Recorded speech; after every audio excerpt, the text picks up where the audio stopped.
Bevestiging van gemeenskaplike grondtrastitel bedrog en diefstal van die kleerlingnasie. Dit is 'n statutoire wapen van die Coloured Persons Communal Land Trust volgens Wet 3 van 1961 van die Kaapkolonie. Dit is ook verdragsooreenkoms van 1959 wat veronderstel was om voor die proklamasie van die Republiek van Suid-Afrika in 1961 toegepas te word. Die vorige oorspronklike wapen soos vertoon, is met hierdie wapen vervang en onwettig deur die Suid-Afrikaanse regering geïmplementeer. Dit is diefstal en 'n doelbewuste skending van ons statutoire regte. Genoemde implementering van hul wapen is niks anders as bedrog en 'n uitdrukking dat die grond aan hulle behoort nie. Hierdie embleem bevestig die korrupsie en diefstal van die kleerlingpersone, bates, grond, eiendomme, natuurlike hulpbronne, petroleumregte en mineraalregte.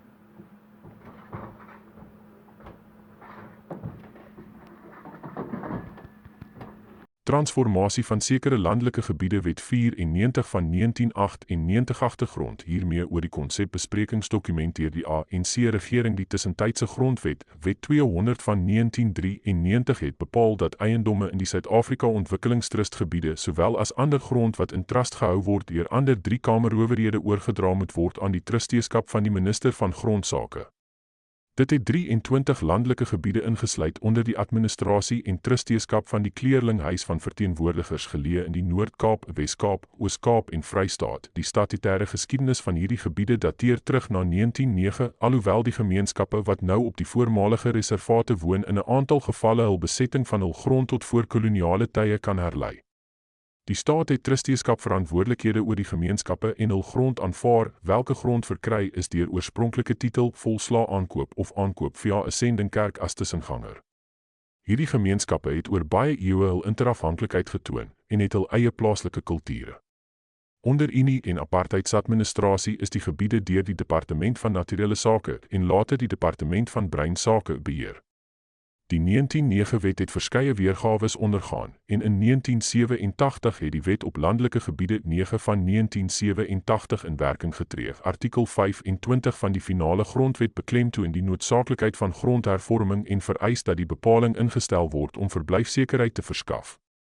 Die beleid en finale wetgewing met betrekking tot kommunale grond en die administrasie van kommunale grond waar gewoontereg in die voormalige Bantoestands of tuislande heers, is nog nie gefinaliseer nie. Dieselfde breë beleidsdoelwitte is relevant in die voormalige Kleerlingreservate. In 1996 het die destydse Departement van Grondsake 'n ronde van konsultasies in 23 voormalige Kleerling landelike gebiede begin. Die doel van hierdie konsultasies was om die menings van die inwoners van hierdie landelike gebiede te verkry oor die vervanging van die Wet op Landelike Gebiede. Dit het uitgeloop op die promulgering van die Wet op Transformasie van sekere landelike gebiede Wet 94 van 1998. Die wet het 3 hoofdoeleindes, naamlik die oordrag van dorpsgrond aan 'n munisipaliteit, die oordrag van grond in die res aan 'n entiteit of entiteite onderworpe aan sekere voorwaardes, die herroeping van die Wet op Landelike Gebiede, Wet 9 van 1987. Hierdie resultaat van die konsultasieproses was die Transformasiewet wat in 1998 in werking getree het. Die Transformasiewet van 1998 is nie omstrede nie, en die beleid wat noodsaaklik is vir die oordrag van Wet 9 grond aan die betrokke gemeenskappe is wyd aanvaar. Die status van trustgrond onder Wet 9 is soortgelyk aan trustgrond in die voormalige Bantoestands en tuislande. In Wet 9 gebiede kan die trustgrond nou aan gemeenskapsentiteite oorgedra word onderhewig aan die voorwaardes wat deur die minister gestel word. Die voorgeleesde gedeelte wat geneem is uit die Kranka-besprekingsdokument Wet 94 van 1998 bevestig die diefstal, korrupsie en bedrog teen die Kleerlingnasie, die begunstigdes van die landtrust, naamlik Wet 3 van 1961. Employment Equity Act 55 van 1998. Die nuwe Employment Equity Act het in werking getree en op 1 Januarie 2025 deur Cyril Ramaphosa onderteken. Definieer die diskriminasie en onneming van die begunstigde van die kommunale grondtrustgebiede, kleerling, om geen werk in die regering en alle private maatskappye te kry nie. Dit is blaatante, oop sosiale en ekonomiese onderdrukking deur hierdie onwettige, korrupte Government for National Unity. Op 18 Junie 2008 is Chinese mense swart verklaar deur die Hooggeregshof van Suid-Afrika volgens artikel 1 van die Employment Equity Act 55 van 1998. Dit bewys verder die brutale aanslag van ekonomiese ontbering, onderdrukking teen die kleerling. Dit is 'n volslaa ontneming en stomp ekonomiese onreg teen die begunstigdes van die Communal Land Trust, die kleerlingnasie, die kleerlingmense.